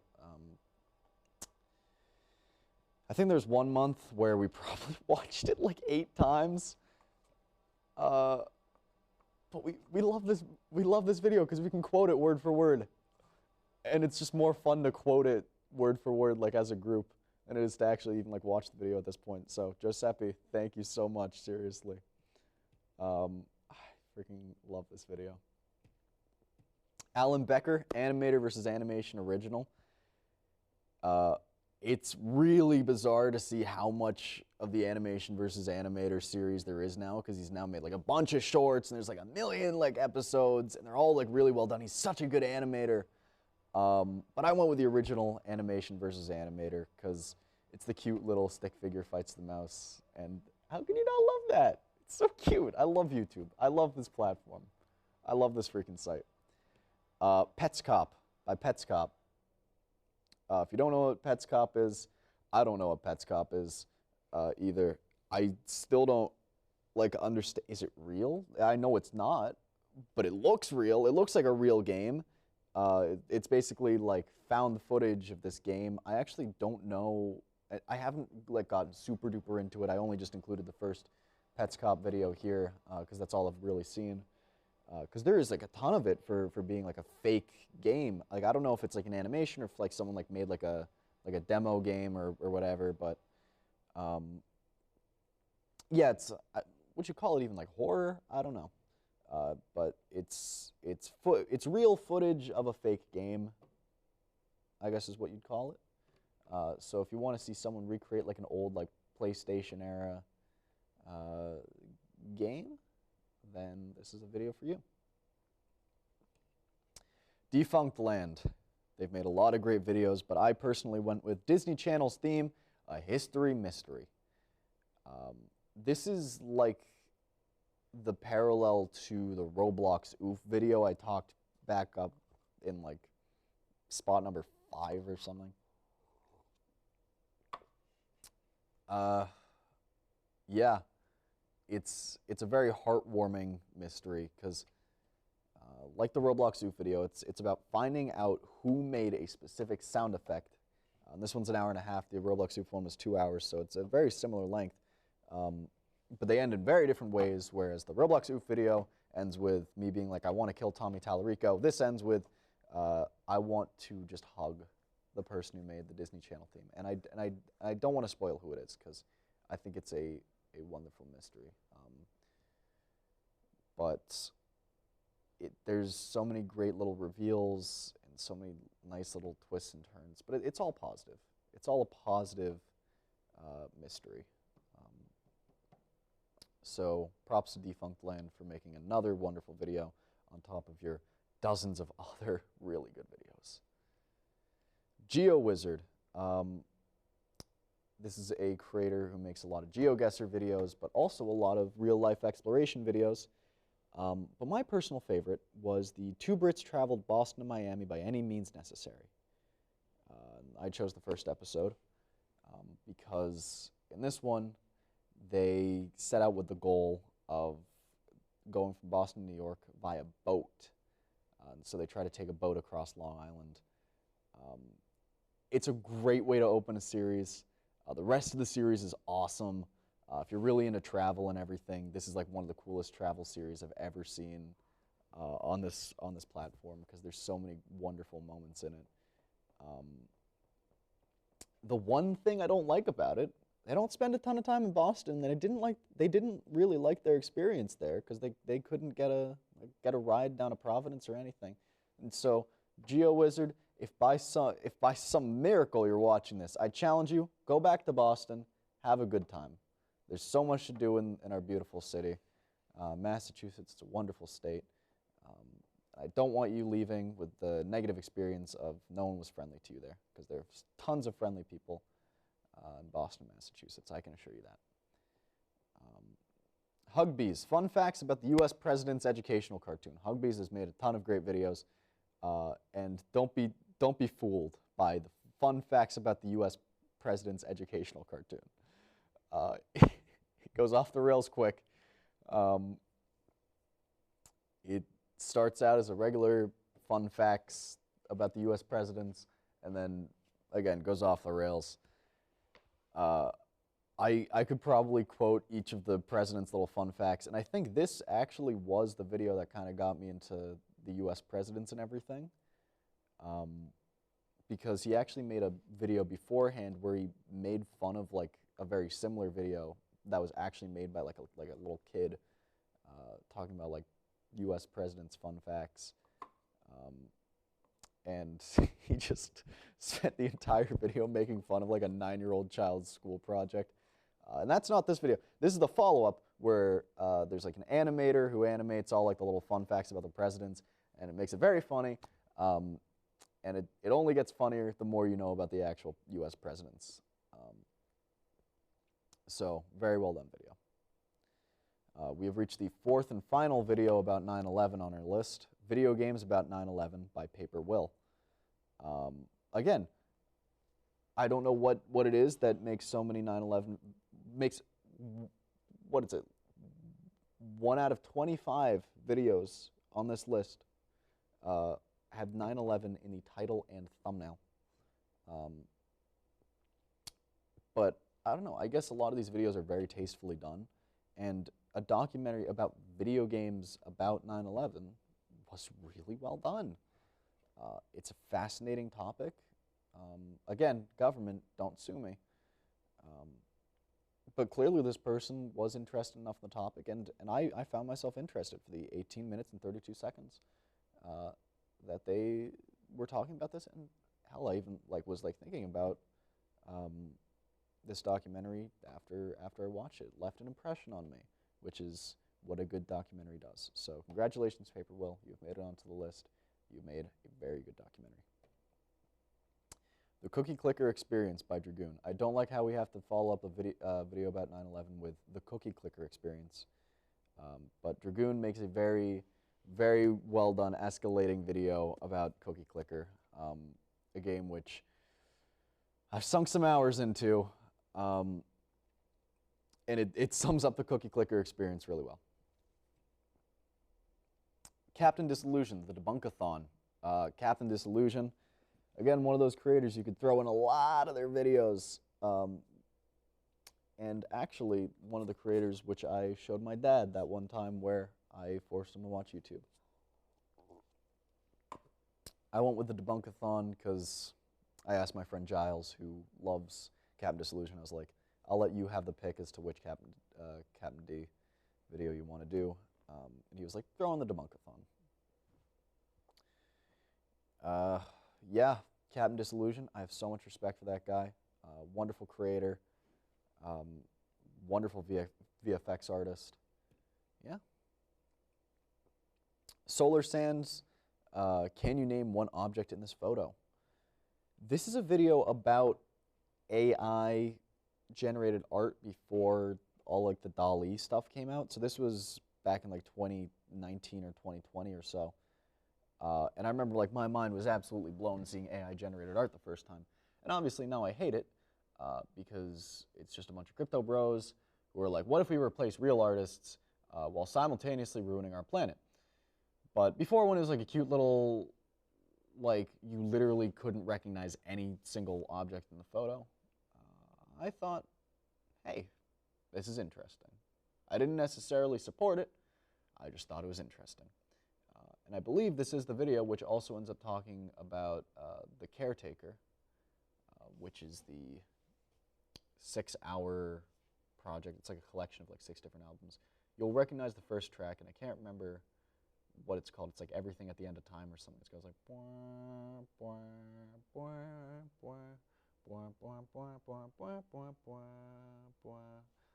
you'll recognize it. And they do a wonderful job talking about like dementia and how that relates to art and music. And yeah, I think they cover so many interesting topics, Solar Sands, in this one little video here. And this is a video I actually ended up showing my mom back in 2020. And then she was like, "That's very cool, Dylan, but also, respectfully, I don't care." I chose SFM We Like to Party because, it's by Anonymous, because I liked this video a lot when I was 9 years old. I thought it was hilarious, and I showed it to all my friends, and it makes me smile still today. So you know what? SFM We Like to Party, you get a spot on the list. It's the Thomas the Tank Engine animation. I asked my friend Dan, I asked, what do you think deserves to be on a top 100 video list? And his answer was Seagulls Stop It Now, a bad lip reading of The Empire Strikes Back. By bad lip reading. I threw it on there because of him, but also because this is a video I also really liked when I was a youngin'. 154 million views. You could call it a YouTube classic at this point. How could you not? Yeah, it's so endearing. I think it's only 8 years old, which is crazy to me, because it feels like indicative of calmer, nicer time on this platform, where the funniest thing you could think of was, how do you poorly lip read Star Wars? And you know what? It's still charming. It's still endearing. I did a thing. Again, another great example of this new format of YouTube narrative storytelling where you do a thing, and that is the video, but it gets progressively more absurd, and it's sort of like a Nathan Fielder sort of like, how can we amp up the stakes every single time in this how many pressure washers does it take to fly video, where he asks the appropriate question, how many pressure washers does it take to fly? And the answer can only be found in this video, so go check it out. We have two more, two very dichotomous videos. The first one, Nubasaurus, a tour of my minecart rail network. This is a 41-minute video. It's not particularly edited or scripted or super planned out or whatever. It's literally just a guy talking about his minecart rail network in his Minecraft world. But he is so endearing, so charming, so earnest talking about his minecart rail network. I can't help but absolutely love it. I mean, he does such a great job just talking about his little world, and I got really invested. I don't know what it is. I like watching tours of people's Minecraft worlds. It's a weird thing I like to see sometimes. And like the same way I really liked that RT game video where it's just talking about Minecraft just like as a game rather than being like this all, like this big, like powerful thing for making like the biggest videos. Like, no, this guy he just enjoys the game, and that in itself is really endearing. And it's really nice to see. It's a really relaxed video. So if you liked that RT game, like the Minecraft, that RT game Minecraft video from like earlier in the list, I think you'd like this. And our last video, to cap things all off, place your bets in the comments. It is Vsauce, What Will We Miss? Similar to the time-lapse of the future, essentially takes us into the far future, but it takes a different approach. Vsauce is obviously a creator you're probably familiar with, and if you're not, he's one of the biggest scientific creators on the platform, and I think it's a good way to end things off because it's talking about the future, And it's a very beautiful video. I remember I wasn't in a great place back in March, I'd say. And I remember I watched a bunch of these Vsauce videos, and I remember this one very distinctly as one of my go-tos. And Vsauce is just such an endearing creator. I absolutely love him. I have so much respect for all of the Vsauce guys, actually. But of course, Michael is the classic Vsauce guy. And I think this is the best video they've made, at least of the ones I've seen. Vsauce has a ton of videos out there, so I wouldn't be surprised if there's a better one that I've missed, and I wouldn't be surprised if there's a ton of other better videos that I didn't have the chance to talk about, or maybe there's entire creators which I've never even heard of before, which is why it's your job to recommend some of your top videos, or hell, even create an entire top 100 list in the comments below. But I'd recommend making a playlist and then maybe sharing it with me. Yeah, I'm not going to include any honorable mentions or anything because, well, frankly, then there's going to be way too many. I think the arbitrary top 100 is where we're going to have to leave things. So thank you for watching. If you're a creator on this list, I have so much respect for you. And I just want to thank you for bringing me so much entertainment, so much joy, so much inspiration too. Yeah, I don't know if you can tell. I like this site a lot. YouTube's given me a lot. And I just wanted to recognize the videos and the creators who I wish I could just thank personally. So this is the best way I know how. Anyways, thank you guys for watching. If you've watched to the end, maybe you just skipped to the end thinking that number 100 would be number 1 or something, like we're counting up or counting down. No, these weren't in order. I just threw them in a playlist. But yeah, that's. Send me more videos. Bye.